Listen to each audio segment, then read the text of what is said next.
siswa datang untuk memimpin kita lagu.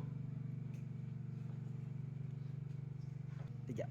Teman-teman, sebelum kita belajar, kita menyanyi.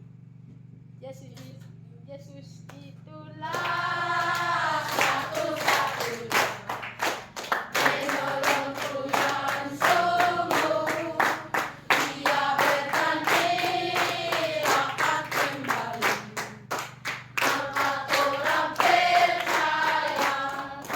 Oh, oh, oh, haleluya. Pujilah Tuhan, kamu besar di surga. Oh, oh, oh, haleluya. Pujilah Tuhan, kamu besar di surga. Teman-teman, sebelum kita belajar, kita berdoa ya. Bapa kami yang di dalam surga, dikuduskanlah namamu, datanglah kerjaanmu, jadilah kehendakmu di bumi seperti di surga. Makanan kami yang secukupnya, ampunilah kesalahan kami seperti kami juga mengampuni orang yang bersalah kepada kami. Tetapi lepaskanlah kami daripada yang jahat, karena Engkaulah Tuhan, kerajaan, kuasa selama-lamanya. Amin. Tangan.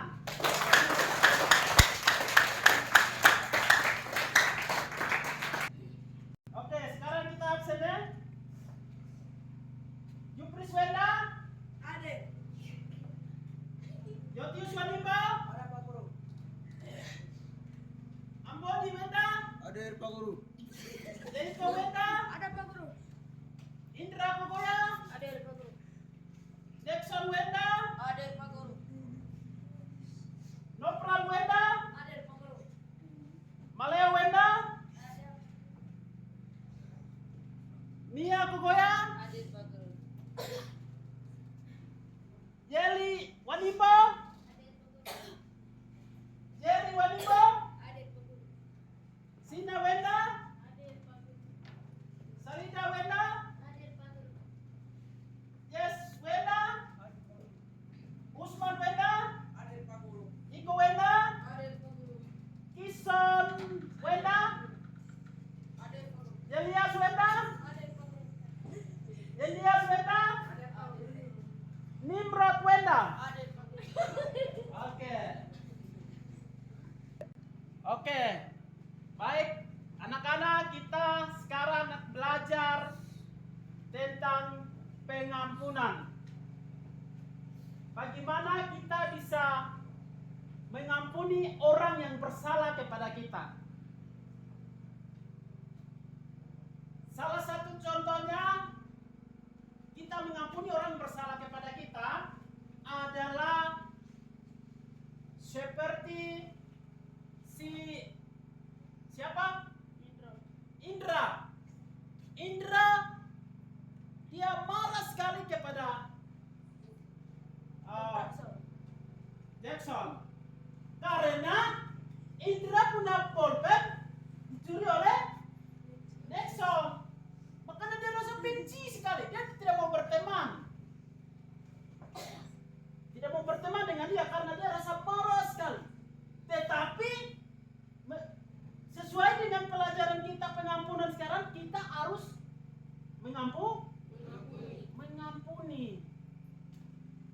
Jadi kita jadi orang Kristen atau kita jadi anak Tuhan, tidak ada alasan dan tidak mengampuni. Tetapi kita harus mengampuni. Karena itu mengampuni itu diajarkan oleh siapa? Tuhan Yesus. Tuhan Yesus mengajarkan kita harus mengampuni sesama manusia. Tidak ada alasan. Entah itu pencuri, entah itu apapun, entah itu dia marah sekali kepada kita, atau kita marah sekali kepada orang lain. Entah dia curi apa saja, pulpen kah, buku kah, atau apapun yang dia mengambil barang kita kepada dia, tapi kita tidak bisa membenci, kita tidak bisa simpan dendam sampai lama-lama. Tetapi kita harus mengampuni. Itulah yang Tuhan Yesus mengajarkan kepada kita. Karena Tuhan Yesus mau kita harus mengampuni. Karena Tuhan Yesus lebih dahulu mengampuni dosa-dosa kita. Tuhan Yesus lebih dahulu mengampuni dosa-dosa kita. Karena Tuhan Yesus melihat kita berdosa, maka Tuhan Yesus datang jauh dari surga. Maka di dalam Injil Yohanes pasal 3 ayat 16 mengatakan, karena begitu besar kasih Allah akan dunia ini, sehingga Ia telah mengaruniakan anak yang tunggal, supaya setiap orang yang percaya kepadanya tidak binasa, melainkan beroleh hidup yang kekal. Jadi setiap orang artinya secara pribadi, diri kita sendiri. Jadi tidak sekelompok, tapi siapa saja, entah perempuan kah, laki-laki kah, mama kah, bapak kah, kalau dia percaya kepada Tuhan Yesus, berarti dia memiliki hidup yang kekal. Karena kita berdosa, maka Tuhan mengasihi kita. Maka Dia mengirimkan anak yang tunggal supaya kita percaya. Jadi ketika kita mengaku bahwa Tuhan Yesuslah yang mengampuni dosa kita, maka ketika kita mengimani, ketika kita percaya, maka Tuhan mengampuni dosa-dosa kita. Nah, jadi kembali jadi tidak ada alasan untuk kita saling membenci atau saling marah atau simpan dendam. Tidak ada alasan. Kita harus mengampuni. Anak-anak yang sudah bawa Alkitab boleh membuka di dalam Lukas pasal 15. Lukas pasal 15 ayat 3. Lukas pasal 15 ayat 3.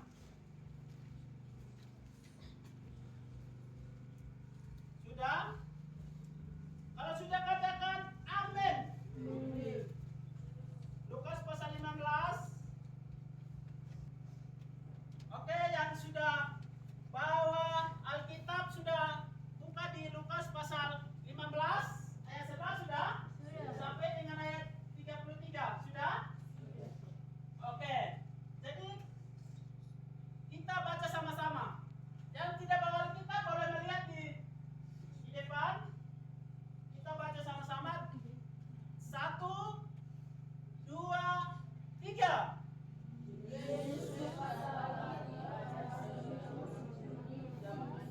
Laki-laki kata yang musuh kepada ayah bapa, berikanlah kepadaku. Sama-sama ayo, 1, 2, 3.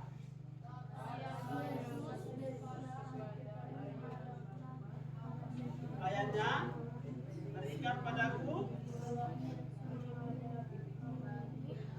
bagian harta milik kita yang menjadi aku.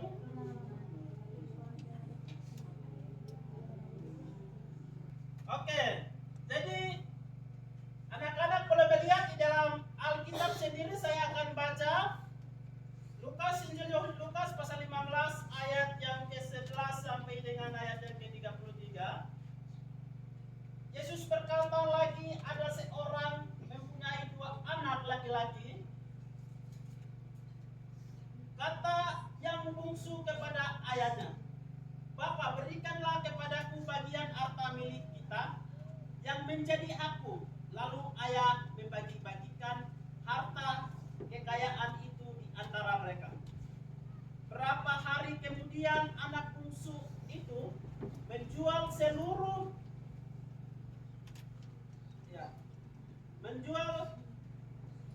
harta kekayaan itu di antara mereka. Beberapa hari kemudian anak bungsu itu menjual seluruh bagian itu, lalu pergi ke negeri yang jauh. Di sana ia memboroskan harta miliknya itu dan hidup berfoya-foya. Setelah dihabiskannya semuanya, timbullah bencana kelaparan di dalam negeri itu, dan ia pun mulai melarat. Lalu ia pergi dan bekerja pada seorang majikan di negeri itu. Orang itu menyuruhnya ia ke ladang untuk menjaga babinya. Lalu ia ingin mengisi perutnya dengan ampas yang menjadi makanan babi itu, tetapi tidak seorang pun yang memberikan kepadanya. Ayat 17, lalu ia menyadari keadaannya, katanya, betapa banyaknya orang upaan Bapakku, yang berlimpah-limpah makanannya. Tetapi aku tidak sini mati kelaparan.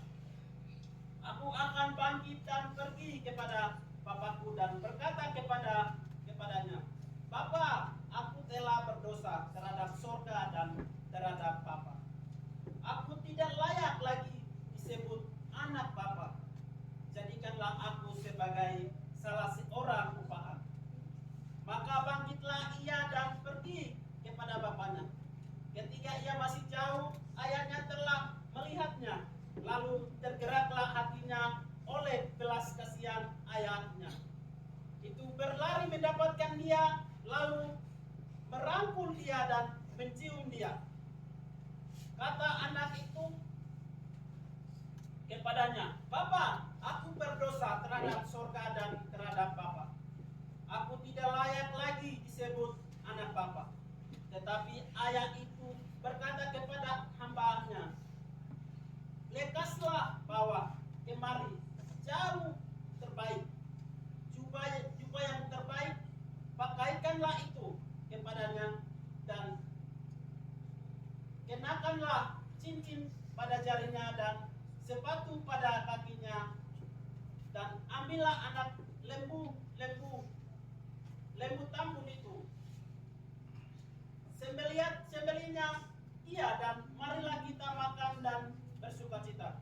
Sebab anakku ini telah mati dan menjadi hidup kembali. Ia telah hilang dan didapat kembali. Maka mulailah mereka bersukacita. Tetapi anaknya yang sulung berada di ladang, dan ketika ia pulang dan dekat ke rumah, ia mendengar bunyi seruling dan menyanyi tari-tarian. Lalu mengambil salah seorang hamba dan bertanya kepadanya, apa arti semuanya itu?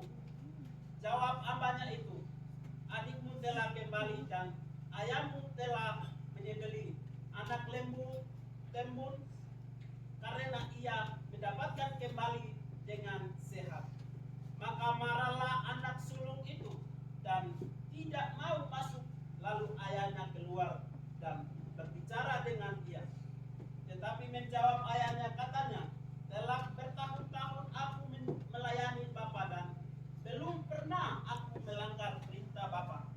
Tetapi kepadaku belum pernah Bapa memberikan seekor anak kambing untuk bersukacita dengan sahabat-sahabatku. Tetapi baru saja datang anak Bapa yang telah memboroskan harta kekayaan Bapa bersama-sama dengan pelacur-pelacur. Maka Bapa menyembelih anak lembu tambun itu untuk dia. Kata ayahnya kepada anakku, engkau selalu bersama-sama dengan aku, dan segala kepunyaanku adalah kepunyaanmu. Kita patut bersukacita dan bergembira karena adikmu telah mati dan menjadi hidup kembali.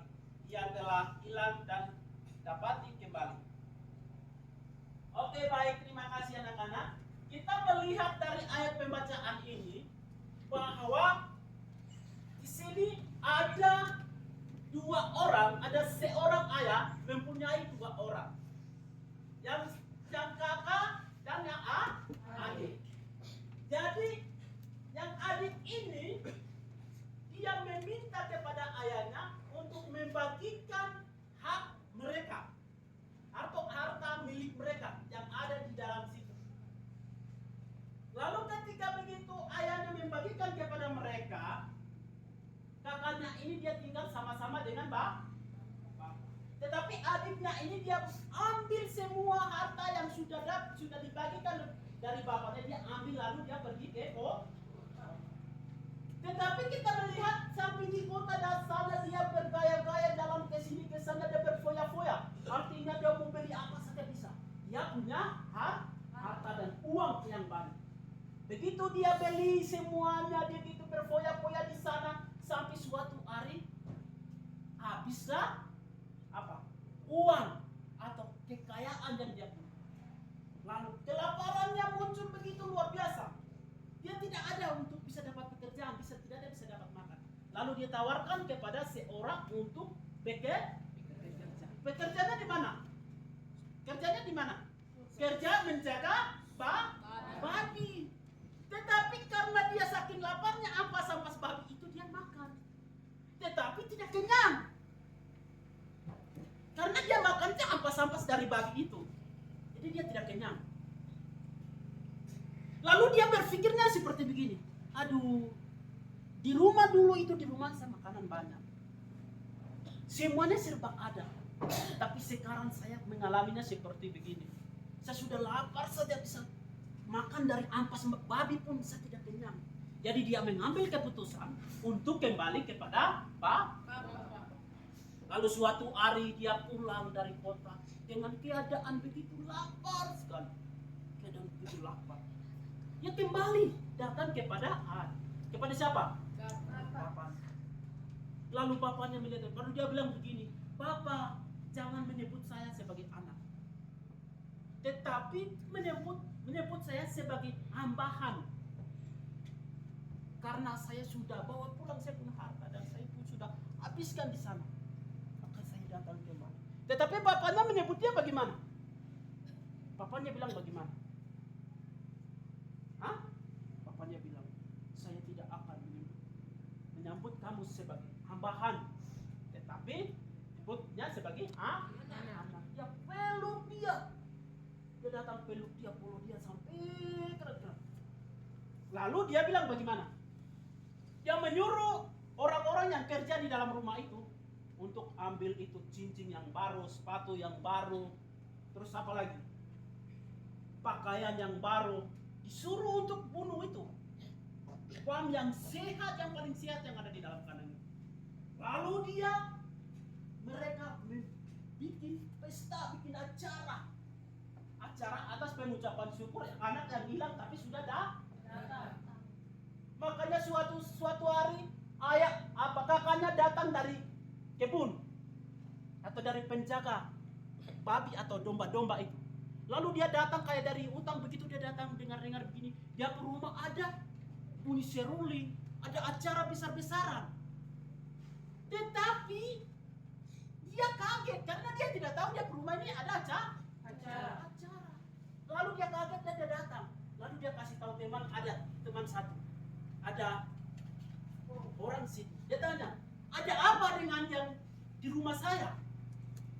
Ada apa? Orang banyak begitu. Orang banyak yang bikin acara, ramai sekali di sana, ada apa? Tapi orang itu menjawab bagaimana? Tidak. Kamu punya adik itu yang sudah pergi dari kota, sudah pergi ke kota itu. Dia sudah datang. Makanya Bapak menyebut dia sebagai anak. Menyebut dia, lalu Bapak dengan sukacitanya dia menyebut apa? Melakukan acara. Lalu kakaknya itu datang kepada Bapak. Bapak, sudah selama 1 tahun saya sudah sama-sama dengan kamu, sudah bekerja, tapi kamu tidak pernah memberikan saya domba 1 ekor untuk senang-senang dengan saya teman-teman. Tetapi anak ini pergi dengan kekayaan semua, bawa pergi, dia berfoya-foya di sana, baru kehabisan harta, baru dia datang. Kenapa kamu bikin acara? Ayahnya kecewa, dia marah. Seandainya kamu yang rajin dalam rumah, baru kakak siapa saya pergi jauh-jauh, baru dia datang kasih uang besar-besar. Kamu kecewa kan tidak? Kecewa pasti, anak rumah pasti kecewa. Dia udah pergi tidak kerja kebun, terus tidak bantu. Lalu dia datang dari Wamena, anak enak saja, baru Papa kasih uang sama sama adik, uang besar-besar. Paling yang kita yang kerja pasti kecewa. Jadi, oke, anak-anak perhatikan ke depan. Ini arti mengampuni. Kita melihat bahwa yang pertama melupakan kesalahan. Yang sama seperti yang kita sudah membaca dalam firman Tuhan, bahwa seorang ayah dia melupakan kesalahan yang dilakukan oleh anak yang bungsu. Jadi itu arti pengampunan. Dia melupakan semua apa yang dia berbuat. Yang kedua kita melihat memaafkan. Dia memaafkan anaknya. Sekalipun kekayaan, banyak-banyak dia memboros sana, tapi dia tidak mengingat, dia memaafkan. Lalu dia bikin acara yang besar-besar untuk anak yang bungsu. Yang ketiga kita melihat mengasihi. Dia mengasihi sebagai anak. Dia tidak melihat kesalahan yang dia lakukan, tetapi dia mengasihi. Sehingga dia memberikan pakaian yang bagus, cincin yang bagus, sepatu yang bagus, karena dia sayang, ayah mengasihi anak. Terus yang ketiga, dia saling mencintai. Dia saling mencintainya, dia bikin acara yang besar-besar untuk anak yang hilang, tapi kembali yang datang itu. Karena dia mencintai, sangat mencintainya, dia tidak mengingat apa yang dia berbuat, apa yang dia lakukan, dia tidak mengingat, tetapi karena dia senang, dia sudah datang, karena dia masih mencintainya. Terus yang terakhir kita melihat mendoakan. Jadi dia karena saking berdoa, dia bikin acara besar-besaran, dia berdoa untuk anak yang sudah datang kembali. Itulah arti mengampuni. Oke, jadi intinya kita harus mengampuni sesama kita, karena Tuhan Yesus lebih dahulu mengampuni kita. Jadi tidak ada alasan untuk kita tidak mengampuni, tetapi kita harus mengampuni. Itulah inti dari pembelajaran kita sekarang. Jadi kita sebagai remaja harus mengampuni sesama kita. Kita jangan melihat kesalahan orang, tetapi kita harus mengasihi dan mengampuni. Itulah Tuhan Yesus mengajarkan kepada kita. Shalom, selamat pagi. Saya perkenalkan, saya mahasiswa PPG IAKN Ambon B3 tahun 2025. Nama saya Tamu Kogoya dari Provinsi Papua Pegunungan Kabupaten Lanijaya. Saya guru PAK kelas 8 SMP Negeri 2